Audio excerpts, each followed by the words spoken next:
Everybody else is already down when he puts the shot up.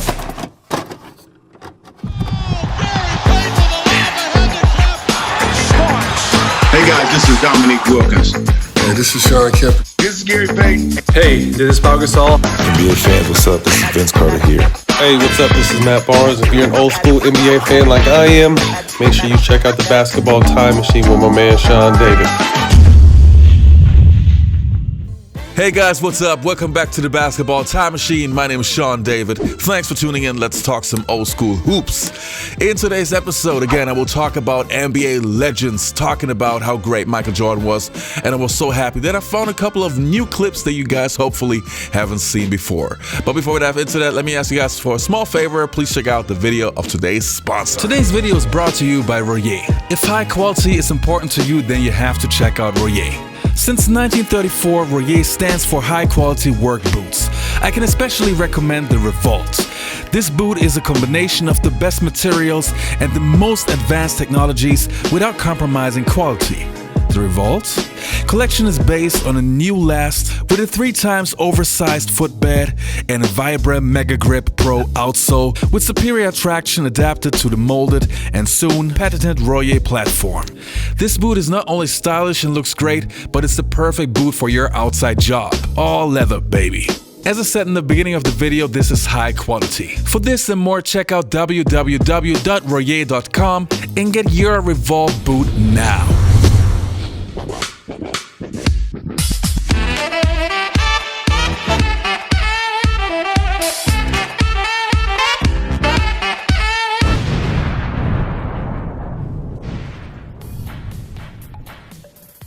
Now, the first player's opinion that I want to take a look at is from John Spider Sally. Obviously, a teammate of Jordan's when he played for the Bulls, but also a Detroit bad boy Piston.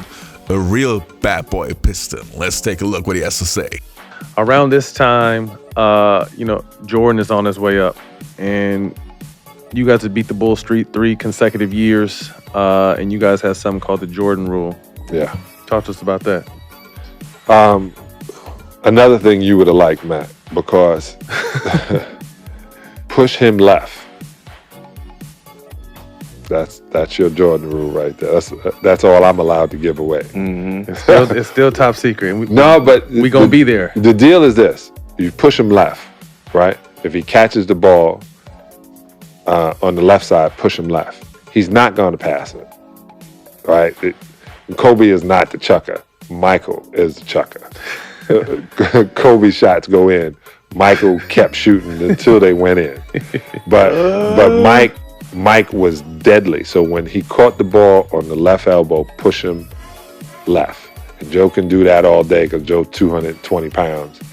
And when he picks the ball up, go back to your man because he's not going to pass it. He's going to shoot it. And when he comes in the middle, put him on his back. So if he's on the right side, he goes left. That's when he turned his body this way and stick his tongue out, and that's when his ass was on the floor. Right when he went down, right there. As soon as he goes left, as soon as he gets a foot in the paint, foul him. And it's just a regular foul. Yeah. Everybody gets 6. Everybody gets, but no tic-tac fouls. Meaning, for anybody out there, don't reach and pull your hand back. Follow through. Grab him. Right? Foul him, hit him, and you used to be allowed to do that. Rank these 3 players for me in your opinion. MJ, Kobe, LeBron. It's tricky. I think MJ's my guy for sure. It's amazing how the pull he had over us. And you're right. We didn't get that access. MJ was must-see TV. Anytime he was on TV, it was must-see. And WGN. He just had this charisma on top of all the gifts and skills and mentally, how great he is. Playing against him, the one thing that I think that he was unlike any other player I've ever played against is that there was a real fear playing against him. People, I've never seen the league be kind of fearful of a player or have that much reverence for a player. No matter who has come since then, that was a different feeling when you're playing Mike because you just knew. There was such a seriousness and competitiveness and fire in him, and there was a fear with how that was going to manifest itself. And next, we're going to take a look at what Magic Johnson had to say. He's talking about Michael Jordan's habits and why this guy was just out of this world. Jordan played golf. Before the game, Jordan gonna get his golf in. He gonna be smoking on his cig, gonna be on his sticks. What was Magic pregame routine? And how was he able to do that? Man, go to Atlantic City and gamble. The man could go out, be out all night and come give you 50. Because he was the strongest, not basketball player, athlete I've ever seen. Because he could do just what, if I tried to do that, be 0 for 15, no assists, I'd be dragging. And he tried to get me to do it with him, right? Or doing the dream team.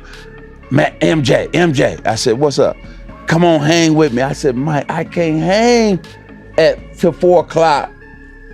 You have your drinks, get up, go play 18 rounds of golf, sleep for an hour, and then come and get 30 by halftime. I can't do that. Yeah, I remember, back then when I was with the Charlotte Bobcats, me and Mike played. Mike decided to come and play pickup against us. Obviously, we were kind of sleeping on him because he was in his early 50s, but for some reason, he still felt he was the Mike of old. Get the cameras rolling. Jordan off the steal. Anyway, he really didn't go by anybody. He really wasn't dominant, but he was talking all the trash in the world. So you know me, I'm trash talker of the year in the Big Three. So obviously I did trash talk back to him. One thing I said was to MJ that I do remember was, that was the past, this is now, and I will bust your you know what.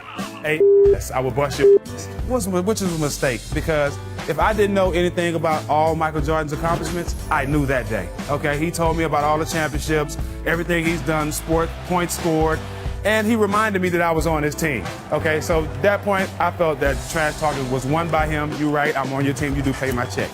We destroyed his team in the scrimmage, but he won the trash talking. I think that's the first time in life I ever lost a trash talking match. I honestly went home that night and was hoping I didn't get a call during that night, said MJ has released me.